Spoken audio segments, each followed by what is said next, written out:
코로나19로 말미암아 먼저 유명을 달리한 어제 23시 기준 1704명의 유가족들에게 먼저 위로를 드리며 또 방역을 목적으로 수고하여 주신 방역 종사자 모든 분들에게 감사를 드리고 또 이렇게 관심을 갖고 이 자리에 참석해 주신 기자님들께 감사를 드립니다. 우리 예배 회복을 위한 자유시민연대에서 기자회견을 할 수밖에 없음이 참으로 안타깝습니다. 이런 기자회견은 사실은 없어야 될 기자회견입니다. 그렇지만 현재 계속 실행된 방역이 정치 방역이라 생각할 수밖에 없어서 이렇게 기자회견을 자초하게 되었습니다. 먼저 지난해 처음 우한에서 발발한 코로나19 바이러스로 가장 많은 피해를 본 곳이 교회입니다. 그때 생긴 언어가 바로 교회발입니다. 그래서 교회발 코로나의 실체를 알고 싶은 것입니다. 이미 나누어드린 보도자료를 참조해 주시면 고맙겠습니다.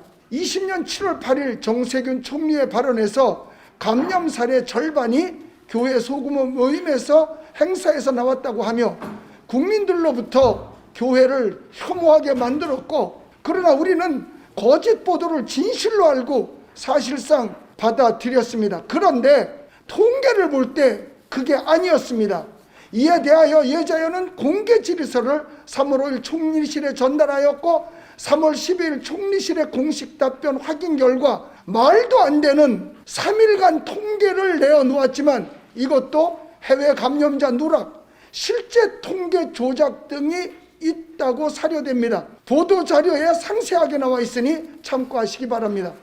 결국 허위 통계로 인하여 수많은 폐해가 나타난 것은 부인할 수 없는 사실입니다. 한국교회 정상예배를 금지시켰고 예배 형식의 변경을 강요하여 대면 예배 금지, 비대면 예배 허용이라는 신종어를 만들어냈습니다.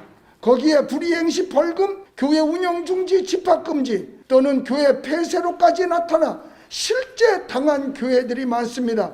우리 교회도 철저한 방역으로 확진자 한 명도 없었지만 국가가 정해놓은 지침이었던 20명을 초과했다고 해서 집합 금지 명령이 있었습니다. 방역이 목적인지 통제가 목적인지 숫자 어긴 것에 대해 고발된 상태입니다. 교회만 특별 관리, 정치적 방역으로 교회의 순기능, 봉사활동, 섬김 등이 마비되었고 교회 시설에 경찰 및 공권력이 개입하여 교인들의 불안을 조성하였으며 교인들의 종교 자유를 침해하며 정교분리 원칙을 무시하며 헌법을 양심의 가책이나 꺼리낌 없이 위반하였으며 직장에서 교회 가면 불이익을 당하는 현상이 지금 비일비재하였으며 지금도 시행되고 있습니다. 이제 곧 3월 말에 확정하는 보건복지부 거리두기 개편안의 문제점을 여러 가지 불합리한 정책들을 오늘 기자회견을 통해서 알리기를 원하는 것입니다. 특별히 기자분들께서 적극 협조하여 주시면 감사하겠습니다. 총리실의 허위 통계는 지금도 교회와 국민들에게 악영향을 미치고 있습니다.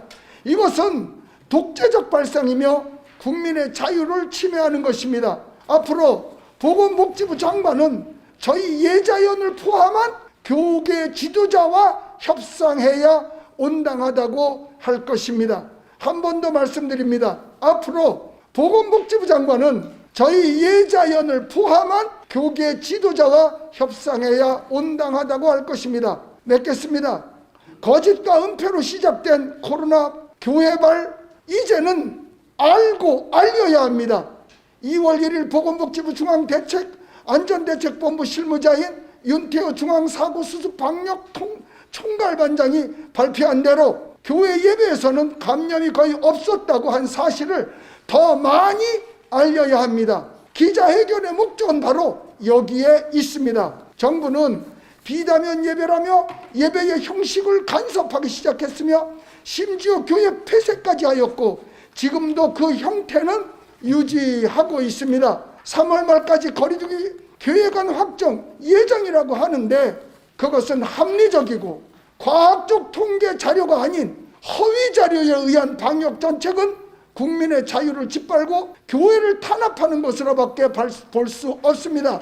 더 이상 거짓 통계를 발표하는 일은 없어야 할 것입니다. 총리께서는 방역도 기회는 평등하고 과정은 정당하고 결과는 정의로운 것이 지켜지기를 요청합니다. 끝으로 우리 예자연은 팬데믹 속에서 소중한 자유와 진실을 알리는 기자분들께 진심으로 감사를 드립니다. 감사합니다.